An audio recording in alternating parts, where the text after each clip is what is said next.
Good afternoon. Blog This is Talk Jerry Siegel. Radio. On behalf of Time to Play, we are talking about the series of business success, trying to help entrepreneurs succeed in their business by learning some of the essential aspects that are necessary to have greater likelihood of success. And we've talked about previously about things such as planning and goal setting. We've touched on working alone or working with partners, managing oneself, managing one's money, understanding failure. And today we're talking about risk avoidance versus risk management. Let me first say that Time to Play Foundation, which is a 501c3 and not-for-profit, is providing this information in order to help others succeed, and our business, our focus is on helping people enjoy their life and learn to prioritize and be able to enjoy life while succeeding in their business, as opposed to spending their entire time working in their business. So what we're talking about, as I said this afternoon, is risk avoidance versus risk management. And one of the most important things to remember is that anytime you enter into business, you are taking a risk. But it's also important to understand that one who never risks never succeeds. One who lives by the principle that it's better to be safe than sorry, it's usually both unsafe and sorry left behind by opportunities to pass them by. So risk is essential, but now we talk about managing that risk. So it's impossible to avoid risk, because once you enter into a business, you are certainly taking a risk. But managing that risk, first of all, needs to start by knowing what you are able to risk from a financial as well as from a personal point of view, in regards to time, in regards to your family, in regards to your other needs, and evaluating the risk versus reward, which certainly is something else that needs to be measured, because we're not suggesting that you just go and risk everything that you have unless there is substantial reward at the end. I see somebody else has joined the call, whoever that may be. Do you wish to identify yourself? Jim. Okay. Hey, Jim. Jim, it's Doreen. I'm on also. How are you this day? Very good, very good. I apologize for the 120-second delay there, but it took a while to get through. But we're here. I'm glad to be here. Excellent. Good. So Jerry, this is a cool topic, and my name is Doreen Guma. I'm a life coach, and I'm a board-certified healthcare executive. We've been in business for 10 years, and Jim and Jerry, you guys should give your background a little bit, too, because really this podcast or internet radio show is really very helpful, and the experience and expertise of you guys is tremendous. But risk management, when Jerry and I were talking, I said I'm not 100% qualified, although being in business and still being, thank God, knock on wood, in business for the past 10 years, I'm not 100% qualified to do this particular podcast I was talking to him about. And you know, realistically looking back at that brief discussion, I realized that actually we all are. So Jerry said, you know, what we're focusing on today is really not doing something because you can lose out, not taking a risk, and also regarding the planning component, which is really what this is about. So Jerry, you want to kind of go into that part a little bit, because it really put things in a little bit of perspective. When you say risk avoidance versus risk management, it sounds like, oh my gosh, what the heck are we talking about? It sounds scary or sounds big, but it's really kind of thought-provoking, and it's not as scary or big as it sounds, I don't think. So No, you're absolutely correct, Doreen, and it doesn't need to be scary, but that involves planning. That involves determining where you want to go and how you're going to get there. This needs to be done in advance because once you have made the initiative, you're going to be working at the business, and the time to decide whether you're taking a risk or how much risk you're able to afford is going to be well past that. Once you jump into the water, you're in, and obviously it's a lot better to know how to swim before you would dive in. So that would be managing the risk. As I said, you can't.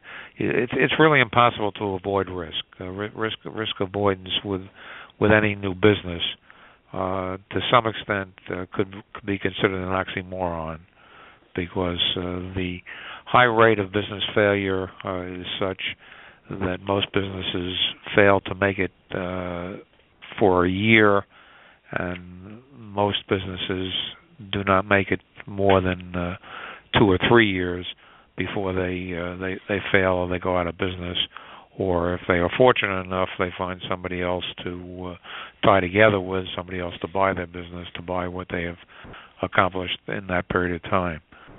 And this is why we're really doing this, because in my thought process, and in as much as that, people might have an opportunity to fail, but anybody could fail at anything. But if you're going about it in a smarter way, if you're going about it educated, you're not just walking into something without researching or thinking things through, planning, then we're 90% the way there. I mean, we have a better opportunity to succeed. So, Jerry, just go over what your background is, and you too, Jim, because this is why you guys are super qualified to help with this. My background's in quality improvement, so truly Time to Play is a huge quality improvement project, the Time to Play Foundation. You could go on timetoplay.com. We are a 501c3 not-for-profit corporation to be able to encourage people to enjoy life and learn what they need to know so they can. But, guys, go into what your background is just a little bit so that, people can understand how you can help them in this aspect as well. It's really most impressive, the both of you. Well, thank you, Doreen. I happen to be a CPA by my first career. I only stayed in accounting long enough to become certified, which was a good decision in retrospect. I then ran a company of 125 people, starting in the finance area, rising to CEO, and I left that business back in '86 to go into business for myself. Was in another business, but then I had a serious car accident, and after recovering completely physically, I've been in management consulting, management coaching, and now in management training and development for that period of time. And I try to help executives learn all the what is considered soft skills, but certainly necessary skills to run their business and run themselves and run their business successfully. Areas of communication, delegation, goal setting, leadership, management, motivation, personal and organizational development, as well as time management. So with that said, let me ask Jim to relay some of his background. Yes, I have, thank you, and I have over 25 years of experience in higher education administration, most specifically with branch campus operations. And in addition to that, I have over 10 years of experience with British Airways, another completely different industry altogether, but I do have background in the business world as well. But with both of these positions, risk management has been an integral part of what I do in assessing whether or not, for example, the university should be exploring some sort of an option, maybe a new location, a new building, a new program, things along those lines, trying to make assessments about existing programs if they're not doing as well. How do we identify what to do about that, or how to fix it? So from an operational standpoint, risk management, risk avoidance, all these words that we're using today are critical to the operations of any institution, including a university. With British Airways, it was almost our middle name was risk management. You're always trying to make sure that you avoid risk as much as possible when you're in the airline industry. Absolutely. Right. So things have to happen, So what do you do to maintain the safety and integrity and security of any individual aircraft and the organization itself? But at the same time, it's a very volatile industry as well. Today, I don't know if I'm not in the airline industry now, but I think airline travel takes on a whole new dimension of risk management when you try to identify what the particular risk and threats are to that particular industry. But I think essentially, I consider risk management, I always defined it as the acceptance of responsibility for recognizing, identifying, and controlling the exposures that you may have to loss or some sort of a threat to your business. And how do we recognize, identify it, and then ultimately control it, manage it? Absolutely. So, Jerry, what is a new business owner or a business owner really in order to assure or to hope to assure success? Because nothing is guaranteed in life, we know this, but we want to try to do the right thing all the time so that we have a better quality of life. I mean, certainly starting a business and failing at the business, although it's a learning experience and it's okay to fail, and we've gone over that, and I agree, but it also is a stressful situation we don't want to have if we can avoid it. So in our planning here, in our practice for our creating our business and to create a successful industry, whatever we're doing, whatever we're creating, what is our first steps in order to implement a risk management program, a risk avoidance program? What do we need to look at? How do we start? Well, I think the place to always start is with a business plan. And the business plan will lay out in advance what you anticipate doing in each necessary area of the business. And I mentioned finances being one of the critical components because every business needs money because they need to obtain outside resources in order to operate the business, whether they are in professional services or whether they are in manufacturing, whether they're in wholesaling, whether in the retail. They certainly need a certain dollar figure in order to begin their business. And one of the important things to know as far as managing risk is concerned is how much in terms of dollars you have available, how far is that going to carry you? Because in all likelihood, it's going to be at least a number of months, probably 6 months to 12 months minimum, before any business starts generating a profit based on taking in revenues, generating revenues, building revenues, as opposed to what they need to pay out in order to operate the business. And again, there are certain basic functions such as your costs for your telephone, your cost for your rent, if that applies, if not, how much of your existing home are you utilizing for starting that business. Obviously, if it's anything other than professional services or wholesaling, in all likelihood, you're going to need outside space, which requires paying rent. You're going to need internet. You're going to need the ability for insurance. You're going to need an attorney. You're going to need an accountant.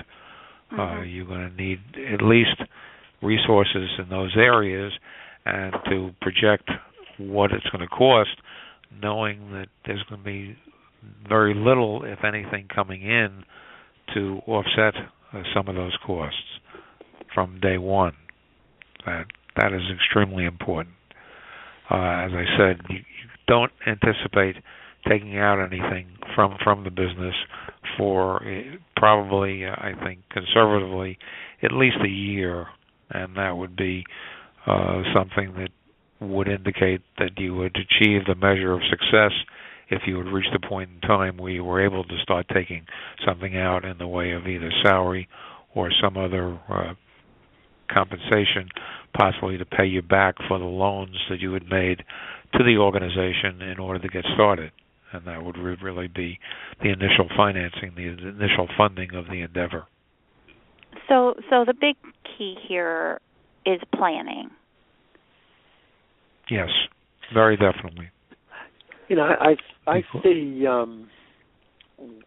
planning is critical, and I think when it comes to risk management, the first step is to be recognizing the potential risk to your business. Now, I know, Jerry, you're sort of focusing on sort of when a business starts up and the potential threats that they may face and the risk that they face.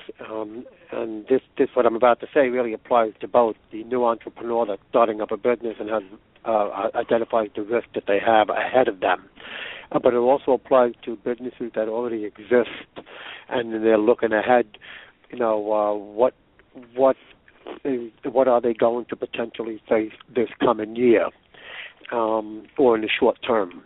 So they need to recognize. It's so important for businesses to stop and take a deep breath and recognize and appraise the risk that they face. The risk could be operating costs or loss of revenue, competition. It then again could also be the potential for structural loss. It could be the potential for negligence, potential for loss of reputation based on their activities. There's a lot of things that can cause the downfall of a business, not just not having enough money, but other things that can impact their ability to sell their product.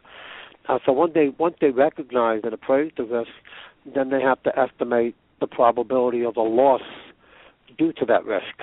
Is, in other words, saying how risky really is it? So if the worst case should happen, what exactly am I going to lose as a result of this? And then you select some sort of the best method, the optimum method of treating that particular risk. What are you going to do about it? That's where that planning comes in. What are you going to do to address those risk factors?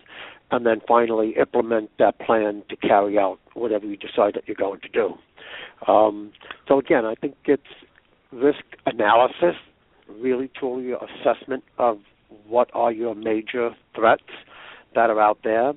And on that note, by the way, when you analyze a threat that looks like it's coming up, is the threat internal or is it external? So, for example, if, you may decide that we have a problem in this business here, and that threat is more from within. I have a staff that doesn't really care, and or is not fully buying into the mission of this particular company. My risk is keeping these people working for me. It could be an internal risk. Then again, you may identify the risk as, should I do something when I know my competitor is already doing something like that or better than what I'm doing, and so on. So, that affects your degree of control over the risk when you identify where the risk is coming from, internally or externally. That's very smart, and that's something that I've experienced ourselves. Do you go into a business, like I've talked about printing. Printing is a business that I've seen a significant decline of people in the industry succeeding because of the decreased profit margins, the increase in technology. So when you're looking at potential revenue streams, it's definitely worth, to look at future revenues, projected revenues, same as a career choice. When you're looking at careers, how many job opportunities are going to be in that particular industry. So, Jim, I appreciate that. That's very important for people to look at what is the potential revenue opportunities for that particular business. Is it a market oversaturation? Do you have something that's unique in comparison to other people that do similar?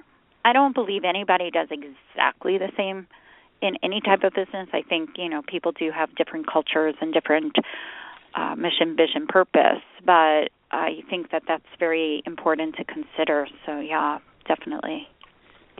Well, Doreen, I think the analogy you make to a career choice is certainly pertinent here, because what an individual wants to do, whether they are just beginning into the business or they are, as Jim said, already in business and looking to make changes and looking to increase that business, they always want to look at the positives and the negatives before they make any decision, which is planning in advance for what you anticipate is going to happen.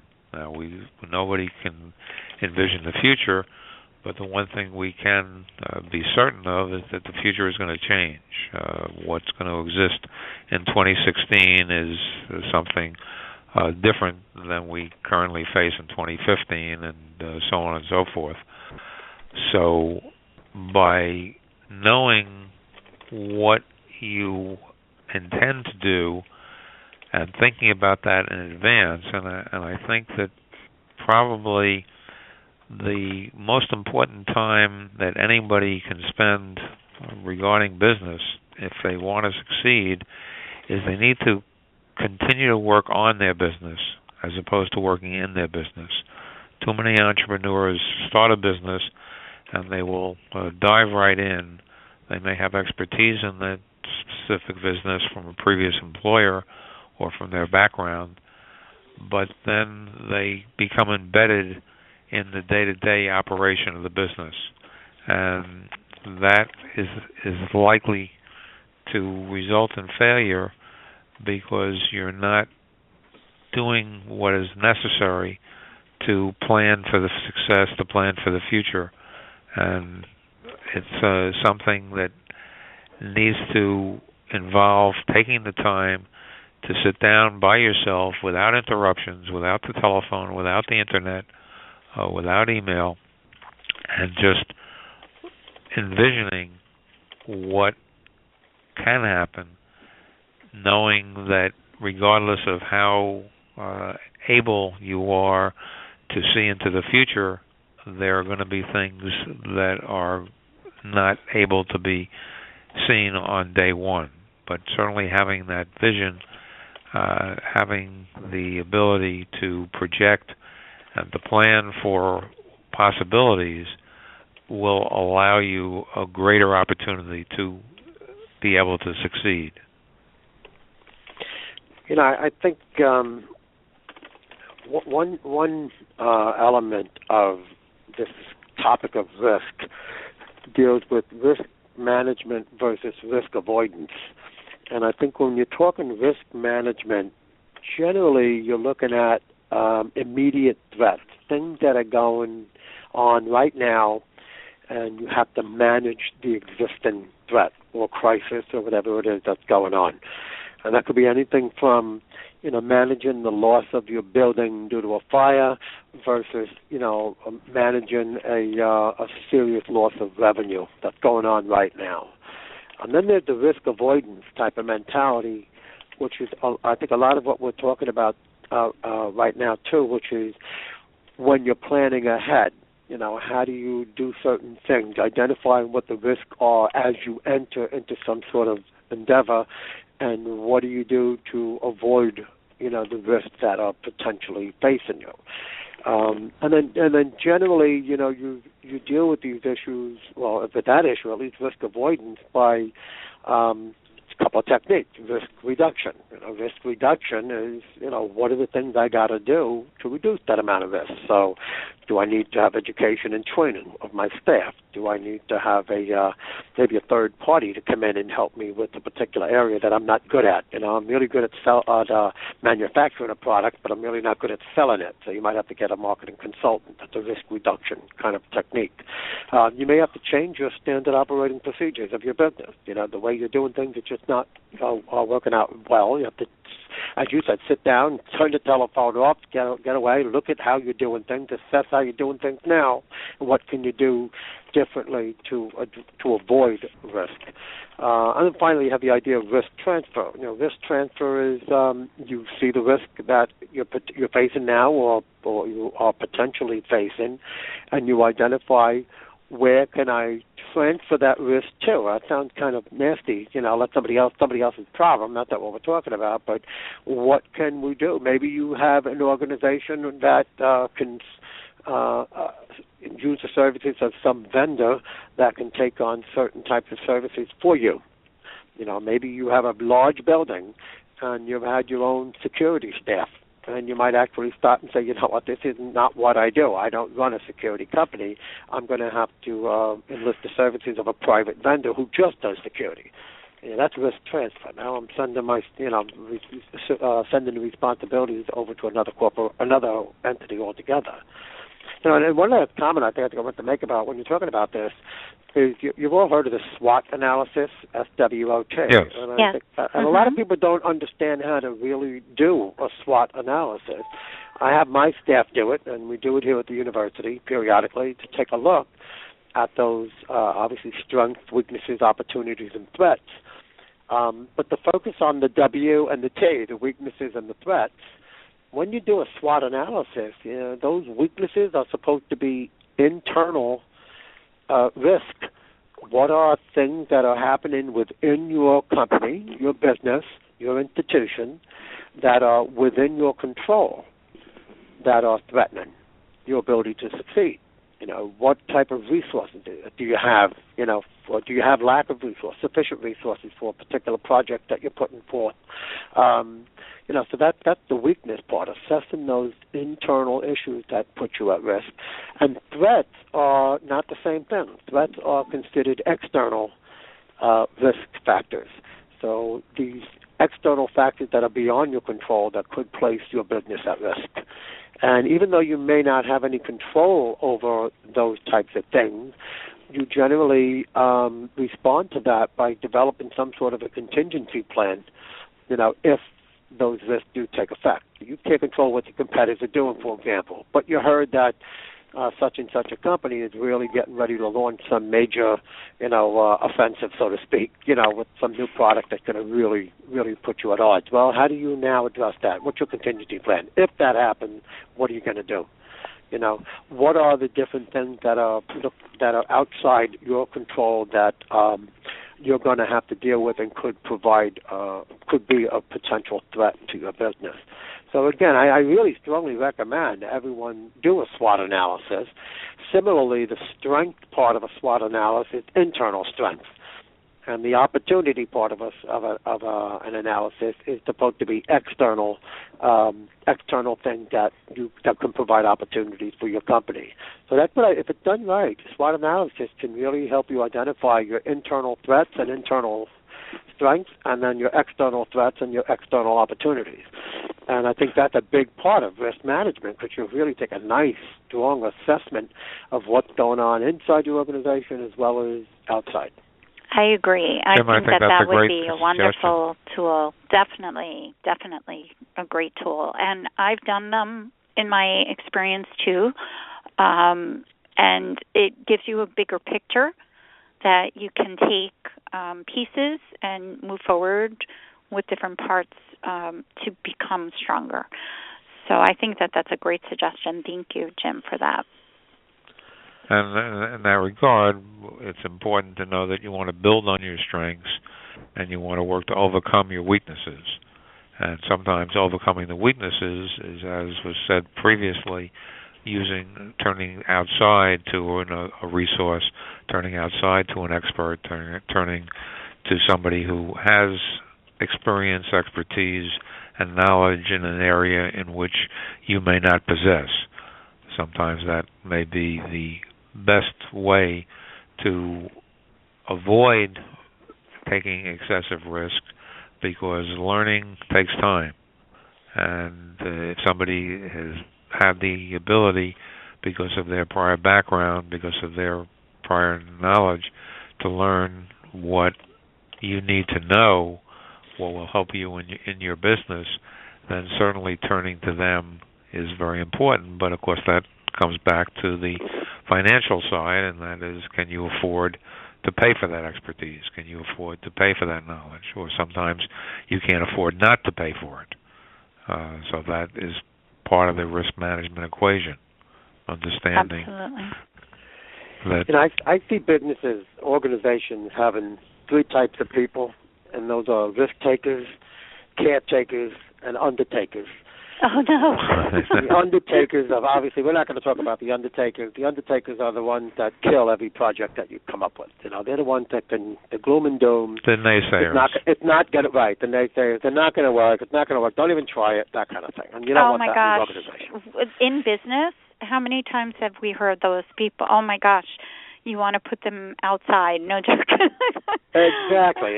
Oh, But they're not good to have. They're overly cautious to the point of where they stop you dead in your tracks. Oh, my gosh. Jerry knows. We've had those discussions.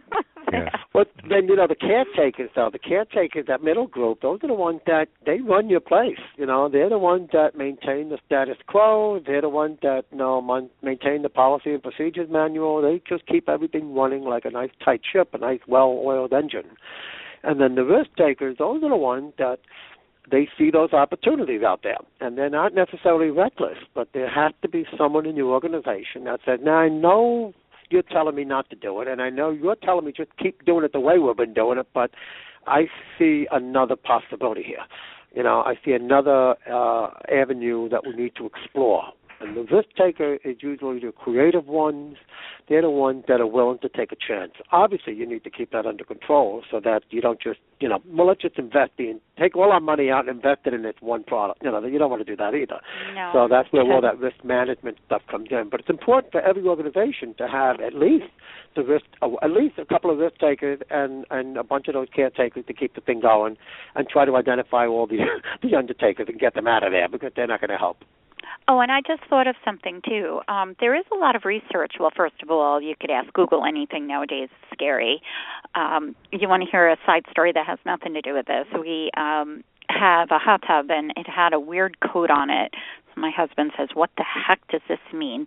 And so I asked Google, and there it was, like B2B WX, like what the heck does that? And the stupid Google knew everything. It was crazy. But aside from that, there's a lot of resources at local libraries.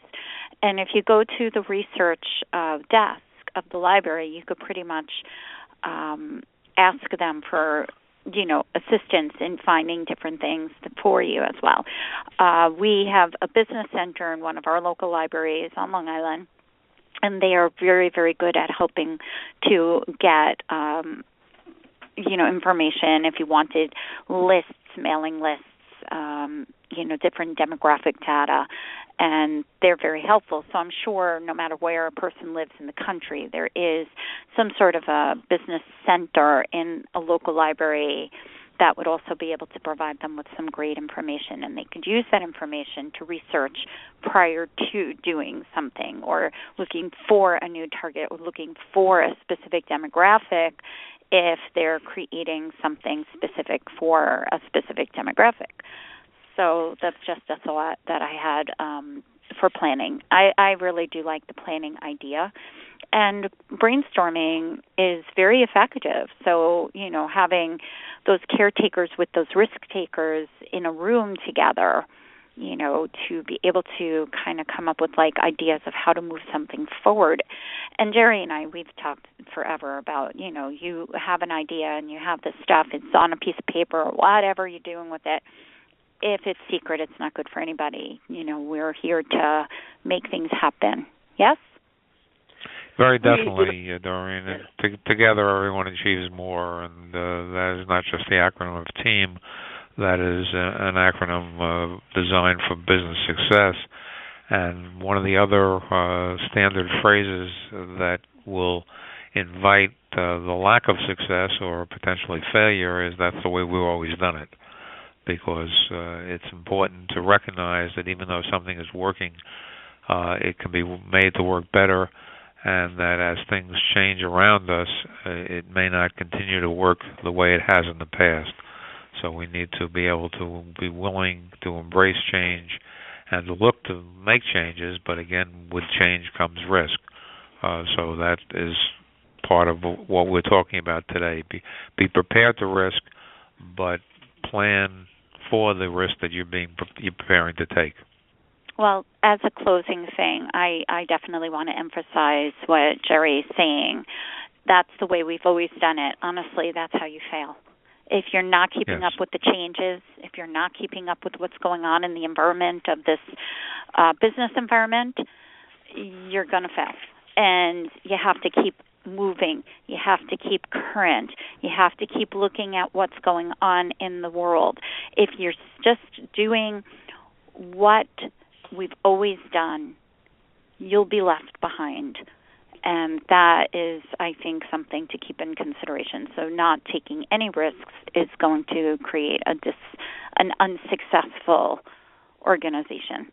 You know, not keeping up with the current events is extremely important as a business owner.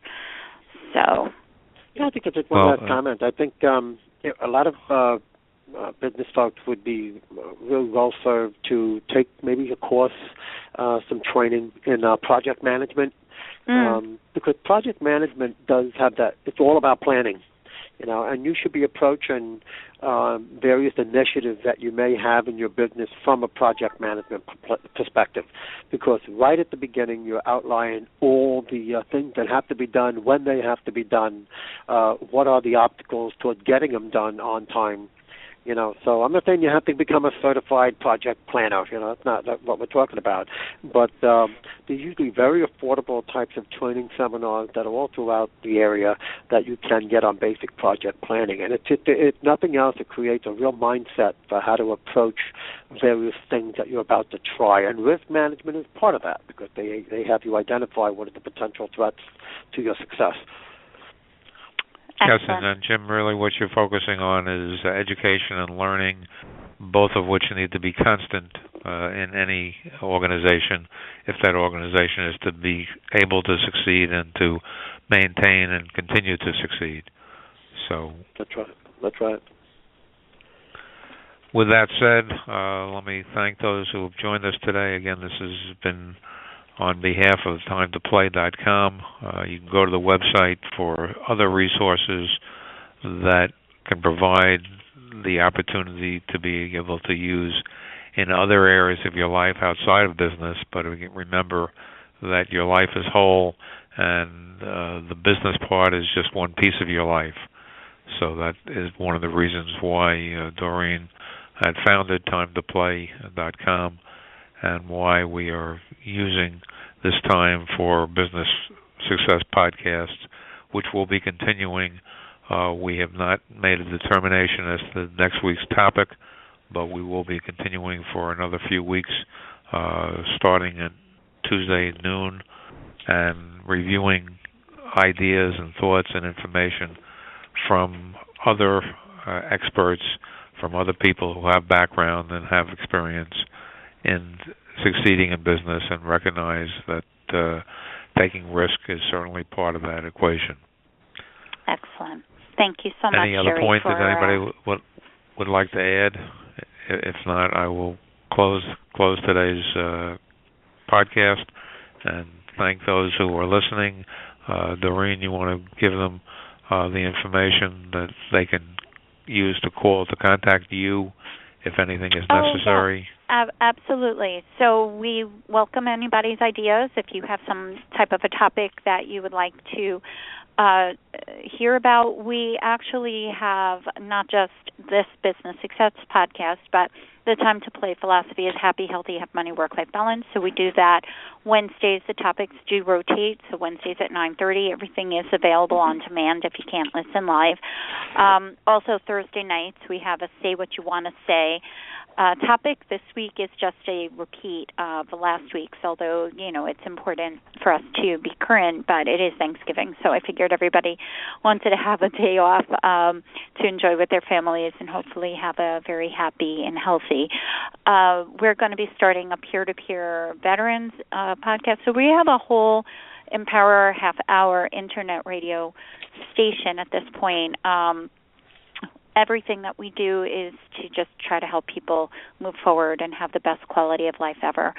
So if you have any questions, thoughts, suggestions, please call 631-331-2675. That's our main office number, or email at info@timetoplay.com.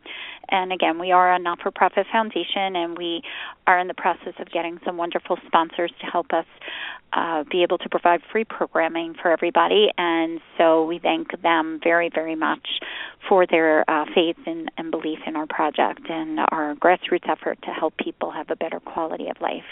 So that's about it. And Jim, thank you for your expertise and experience. That certainly is most appreciated.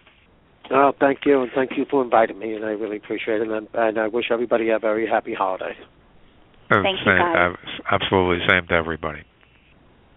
All right. Thank you so much, Jerry, for all your hard work for this.